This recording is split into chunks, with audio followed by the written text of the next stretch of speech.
when I'm speaking to a group, I have to ask them, think of all of the paper pencil tests you've ever taken in your life.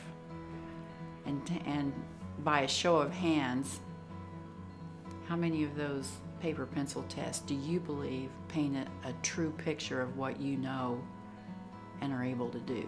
And I almost never get a show of, no one raises their hand. Because paper pencil tests are just limited. The results of the predictive validity study showed that the paper pencil test scores had almost no relationship to the work experience data 3 to 5 years later. The PAES scores, however, not only had a strong relationship, but at the .001 level, which is a pretty significant relationship.